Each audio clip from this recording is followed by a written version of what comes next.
4 questions essentielles à se poser si vous avez ou si vous souhaitez créer votre business, votre activité. On va parler de statut d'entreprise, statut de société et indirectement de statut de dirigeant. Première question, je crée mon entreprise et j'ai droit au chômage, j'ai droit à Pôle emploi. Deuxième question, je crée mon entreprise mais cette fois-ci j'ai pas droit au chômage, j'ai pas droit à Pôle emploi. Troisième question, je crée ou j'ai peut-être même déjà créé mon entreprise et je sais où j'ai peut-être déjà dépassé les fameux plafonds du statut auto-entrepreneur et je veux favoriser la rémunération. Quatrième et dernière question, je vais créer où j'ai déjà mon entreprise et pareil, je vais où j'ai peut-être même déjà dépassé les plafonds du statut auto-entrepreneur et je recherche plutôt de l'optimisation. Et ben on va voir qu'en répondant à ces 4 questions, on va pas du tout choisir le même statut d'entreprise, de société et indirectement le même statut de dirigeant. Ce que je vous partage, c'est ni plus ni moins que mon analyse et mes stratégies après avoir créé 6 business dans 6 domaines totalement différents. Petit disclaimer avant toute chose, chaque choix de statut d'entreprise, de société ou d'optimisation doit être personnalisé. Ce que je vous partage, c'est ni plus ni moins que mon expérience. Comme ça peut être un petit peu technique, j'essaye de vous simplifier ça au maximum. Je me suis pris pas mal de notes, vous pourrez tout retrouver dans la description. On va rentrer dans le vif du sujet. Première question, je crée mon entreprise et j'ai le droit au Pôle emploi, j'ai droit au chômage. Au niveau du statut de dirigeant pour lequel personnellement j'aurais sûrement opté pour une SAS, une SASU, à l'IS, à l'impôt sur les sociétés. Pourquoi? Je vais pouvoir cumuler le chômage et le statut de président assimilé salarié. Au niveau de ma rémunération, je vais faire le choix de ne pas me verser de salaire. Pourquoi? Je vais tout simplement avoir mes revenus de Pôle emploi, mes revenus du chômage. Et l'implication que ça va avoir, c'est qu'au niveau de mes cotisations sociales, je ne vais pas payer de cotisations sociales comme je ne vais pas me verser de salaire. Et tant mieux parce qu'on le sait, le salaire en SAS, SASU, il y a des cotisations très élevées, plus de 83%. Au niveau de l'optimisation, comment est-ce que je vais pouvoir optimiser et comment est-ce que vous allez pouvoir optimiser votre situation? On va pouvoir utiliser toutes les stratégies, tous les leviers d'optimisation qui ne concernent pas le salaire, tout simplement parce qu'on va pas se verser de salaire. Alors attention, il y a des conditions pour avoir le chômage et surtout pour pouvoir cumuler ce chômage et ces aides de Pôle emploi avec le statut de président assimilé salarié, c'est-à-dire lorsque vous avez une SAS, SASU. J'ai été vous faire les recherches et je vais vous simplifier ça au maximum. Vous devez tout simplement fournir des preuves de non-rémunération à Pôle emploi. Deux types de preuves. Un, la rédaction d'une clause de non-rémunération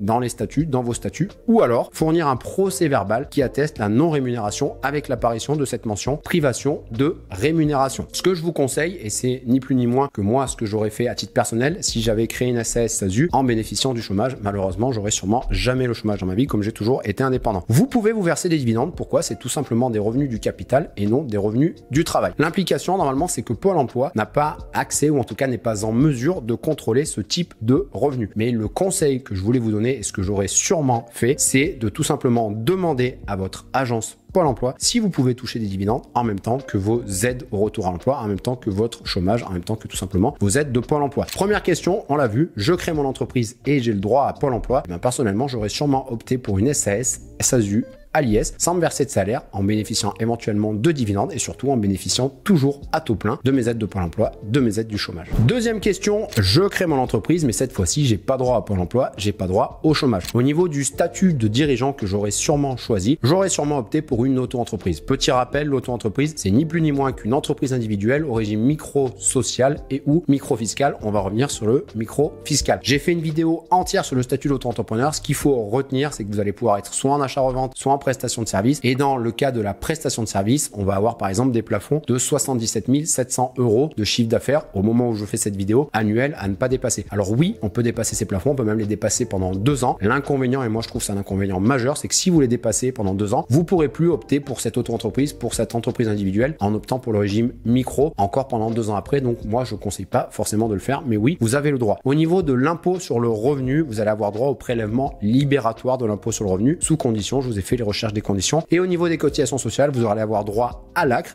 les aides à la création ou à la reprise d'entreprise, qui va réduire vos cotisations. Comment est-ce qu'on optimise avec une auto-entreprise? Et c'est surtout le gros avantage, et je vous ai également fait la liste des avantages et des inconvénients de l'auto-entreprise. Et bien, c'est que le gros avantage du statut d'auto-entrepreneur, ça vous coûte rien. Pas de capital social, pas de banque pro, pas de comptable, donc ça vous coûte vraiment rien à créer une auto-entreprise. C'est pour ça que si j'avais pas droit au chômage, et j'aurais sûrement jamais droit au chômage, et que je dois tester un nouveau projet, et bien je vais peut-être ouvrir une auto-entreprise, parce que oui, on va le voir, c'est pas forcément, voire même rarement optimisé. Mais en tout cas, ça me permet de tester un business et ça me coûte 0. Donc si j'y arrive pas, si je me casse la gueule, ça m'a rien coûté. Alors que parfois créer des grandes entreprises, des grandes structures avec des statuts, avec des capitales sociales, avec des banques, etc. Et ben ça peut coûter de l'argent. Pour revenir, comme je vous l'avais dit, au régime micro-fiscal, vous pouvez opter pour le versement libératoire de l'impôt sur le revenu au titre, au moment où je fais cette vidéo, de l'année 2024. Si votre revenu fiscal de référence pour l'année N-2, donc 2022, n'excède pas 27 478 pour une part, on s'en fout des chiffres, vous pourrez le retenir. Ce qu'il faut comprendre, c'est l'aspect stratégique. 50 34 956 € pour un couple, soit 2 parts, et un autre exemple, 82 434 € pour un couple avec 2 enfants, soit 3 parts. Ce que je voulais vous partager, c'était un petit peu ma stratégie de moi. Oui, j'aurais peut-être opté pour l'auto-entreprise, mais vous allez voir, il y a des avantages et des inconvénients. Les avantages de l'auto-entreprise, c'est que vous allez pouvoir cumuler l'auto-entreprise, ce statut d'auto-entrepreneur, avec une SARL égalitaire ou minoritaire, et surtout avec une SAS, SASU. Vous allez avoir peu de frais de départ, on l'a vu, ça vous coûte rien, et surtout, vous n'allez rien payer, zéro taxe, zéro cotisation sociale. Si vous rentrez 0 €, zéro rentrée d'argent. Vous allez avoir de la franchise en base de TVA. Pareil, j'ai fait une vidéo dédiée. Le but, c'est pas de refaire une vidéo sur la TVA de l'auto-entreprise, mais par exemple, dans le cas de la prestation de service, le plafond, c'est 77 700 € au moment où je vous fais cette vidéo. En dessous de 36 800 € de chiffre d'affaires, vous allez avoir une franchise en base, vous n'allez pas être soumis à la TVA, c'est-à-dire que vous n'aurez pas besoin de la récolter et de la reverser. La gestion est simplifiée, on l'a vu, pas forcément besoin d'un expert comptable, vous allez tout simplement avoir votre chiffre d'affaires à rentrer à la fin du mois ou du trimestre et une fiscalité allégée, même si on va le voir, la fiscalité allégée, mais le gros inconvénient, c'est qu'elle est sur le chiffre d'affaires. Ça, c'était pour les avantages du statut d'auto-entrepreneur. Au niveau des inconvénients de ce statut d'auto-entrepreneur, les plafonds sont assez vite atteints. Et oui, on parle de chiffre d'affaires, on parle pas de marge, on parle pas de bénéfice. Il y a surtout, et ça c'est pour moi l'inconvénient majeur du statut d'auto-entrepreneur, pas la possibilité de faire des frais, de faire des charges et des amortissements. En tout cas, on peut les faire, mais on pourra pas les déduire comptablement et fiscalement. Les cotisations, ça c'est pas fait partie des inconvénients, sont sur le chiffre d'affaires et non sur le bénéfice. Et l'imposition, pareil, est sur le chiffre d'affaires et non sur le bénéfice. Il y a des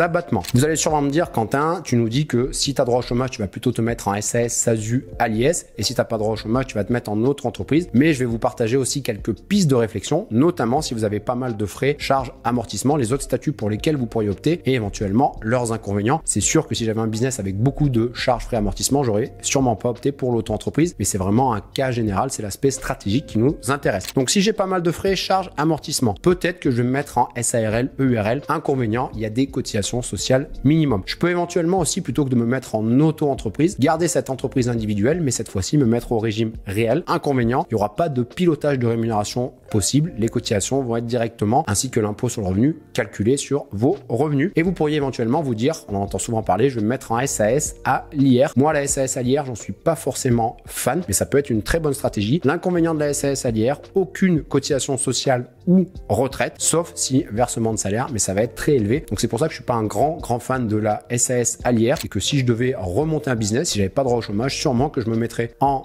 auto-entreprise, c'est-à-dire en entreprise individuelle au régime micro-social et ou micro-fiscal.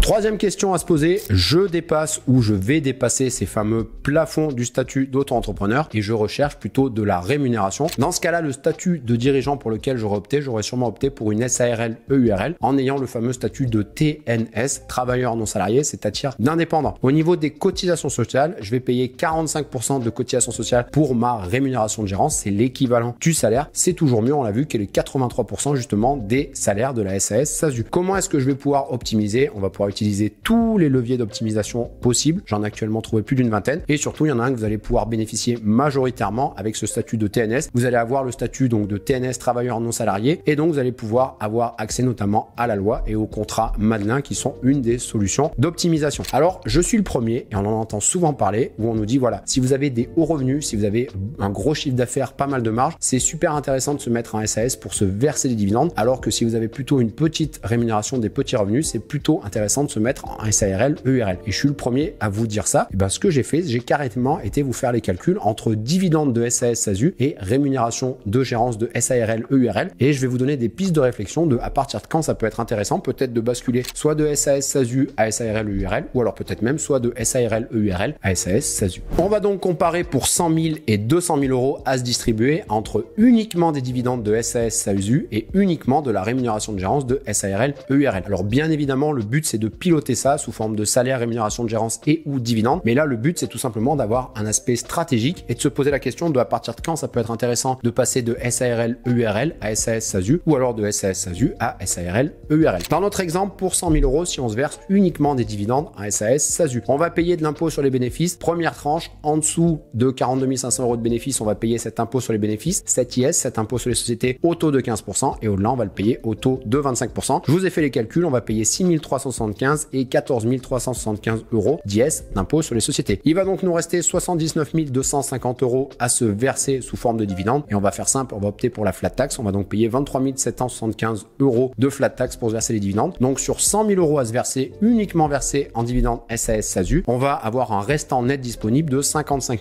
475 euros, soit une taxation à 45%. Et attention, précision qui est très importante, là on va avoir ni couverture sociale, ni cotisation retraite. Et j'ai été sympa, je vous ai même pas pris en compte la taxe Puma. Et on va comparer ça avec 100 000 euros de rémunération de gérance en SARL EURL. Ce que j'ai fait, c'est que j'ai carrément été sur le site de l'URSSAF. Je vais vous faire apparaître ça au montage. Le revenu net disponible pour 100 000 euros de rémunération de gérance SARL EURL après impôts et cotisations sociales pour un célibataire résident fiscal français et sans enfant, ça sera 54 279 euros, soit une taxation totale à 45%. Ce qu'il faut retenir, j'ai 100 000 euros, je me verse des dividendes SAS SASU, j'ai 100 000 euros, je me verse de la rémunération de gérance SARL EURL. Dans les deux cas, je vais être taxé à 45%, sauf que, et c'est là où ça devient essentiel, dans le cas de la SARL EURL, je vais avoir une couverture sociale des cotisations sociales et aussi une couverture retraite des cotisations retraite, alors que la flat tax ne donne le droit à rien. Je vais ne cotiser ni pour ma protection sociale, ni pour mes cotisations retraite. Maintenant, ce qui va être intéressant de se poser comme question, c'est après 200 000 euros et au-delà, qu'est-ce qui se passe? Alors, vous l'avez compris, 200 000 euros, c'est pas un choix par hasard, c'est souvent à ce moment-là qu'opère le pivot et c'est souvent à ce moment-là, c'est 200 000 euros à se verser de bénéfices que la SAS SASU devient un petit peu plus intéressante. Je voulais vous amener cette piste de réflexion. Dans le cas de 200 000 euros, dividende en SAS SASU, l'impôt sur les sociétés, 15% en dessous des 42 500 euros premiers de bénéfices, on va payer 6 375 euros. Au-delà, il va nous rester, donc on parle bien de 200 000 euros, 157 500 euros. Là, on va payer le taux plein d'IS, 25%, donc on va payer 39 375 euros d'IS. Et la flat tax, 30%, on va la payer sur les 154 250 euros restants, on va payer 46 275 euros. Donc le restant net disponible dans cet exemple sera de 107 975 euros. Je vous arrondis ça à 110 000 euros, soit une taxation toujours à 45%, mais attention, toujours sans couverture sociale, ni cotisation retraite et sans prendre en compte la taxe Puma. Et je vous ai fait le même calcul en se versant uniquement de la rémunération de gérance SARL EURL. Toujours dans le simulateur, je vais vous le faire apparaître au montage. Le revenu net disponible après impôts et cotisations sociales pour un célibataire, résident fiscal français et sans enfant. Dans ce cas-là, ça va être 99 181 euros, arrondi à 100 000 euros, soit une taxation totale à 50%. Donc là, on voit qu'on a une différence au niveau de se verser uniquement des dividendes en SAS SASU à l'IS, on va avoir une taxation à 45%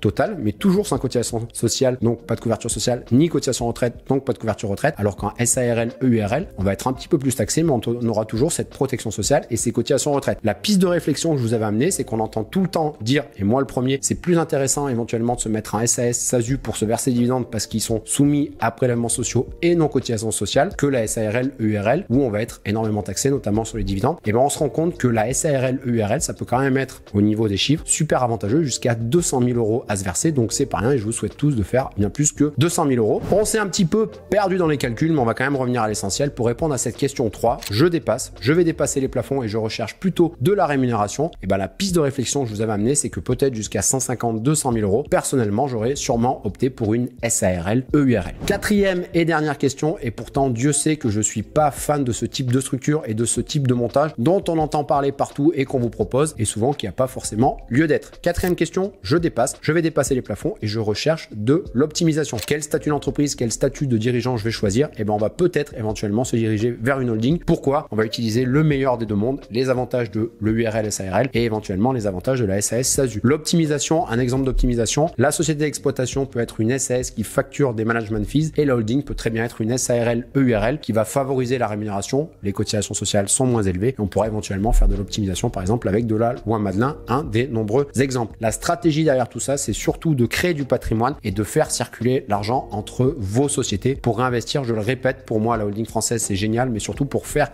circuler l'argent, pour capitaliser, pas forcément pour optimiser votre rémunération. Maintenant, ce que je voudrais aussi vous partager, c'est quel choix, quelle stratégie j'adopterais si je devais me relancer ou recréer un business. Première question que je me poserais, est-ce que je peux accéder à la fiscalité internationale? Est-ce que je peux faire de l'optimisation fiscale internationale? Je vous invite à naviguer sur la chaîne. J'ai notamment notamment fait une playlist sur la fiscalité française et l'optimisation et la fiscalité internationale et l'optimisation. Le type de structure que je choisirais sûrement, ça serait une SAS, SASU, à l'IS et sans holding en me versant un salaire minimum. Pourquoi est-ce que je me verserais un salaire minimum en SAS, SASU alors qu'il est très taxé, plus de 83% de cotisation sociale? Eh bien, je ferai ce choix parce que comme il est très taxé, il va me donner droit à une belle couverture. C'est-à-dire que même si ce salaire est très taxé, je vais avoir de meilleures protections sociales et retraite. C'est-à-dire que comme les cotisations sont élevées, eh bien, j'ai de meilleurs droits à la retraite et une meilleure couverture sociale. Par contre, bien évidemment, ce que je ferai, c'est que je me verserai un salaire minimum. Gros avantage également de la SAS, SASU, c'est que je vais pouvoir cumuler ce type de structure avec le statut d'auto-entrepreneur. Et on va prendre l'exemple où j'ai une activité qui fait et de la prestation de service et de l'achat-revente. Et bien, le gros avantage de la SAS, SASU, c'est que je vais pouvoir un peu splitter mes activités. Un exemple, je vais peut-être mettre la prestation de service où j'ai très peu de frais, très peu de charges, très peu d'amortissement. Je vends par exemple juste mon temps ou des prestations intellectuelles. Et bien ça, je vais le mettre dans mon statut auto-entrepreneur. Et mon autre activité qui par exemple est de l'achat-revente où là, je vais avoir des frais, des charges, des amortissements. Et bien cette activité-là, je vais plutôt la mettre dans la SAS. Donc SAS, SASU, plutôt à l'IS avec peut-être un cumul du statut d'auto-entrepreneur, salaire minimum. Et bien évidemment, ce que je ferai, c'est de l'optimisation en utilisant des leviers d'optimisation fiscale. Actuellement, j'en ai trouvé plus d'une vingtaine. J'espère que cette vidéo vous a plu et vous a amené des pistes de réflexion, même si c'est des domaines un petit peu compliqués. J'essaye de simplifier, de hiérarchiser tous les éléments au maximum pour que ça soit le plus compréhensible pour vous. Régalez-vous, naviguez sur la chaîne. Je vous ai notamment fait une playlist sur la fiscalité et l'optimisation fiscale et une autre sur le business, création ou développement de business. Si vous voulez travailler avec moi, vous savez où me trouver. Et moi, sinon, je vous dis à la semaine prochaine pour une nouvelle vidéo.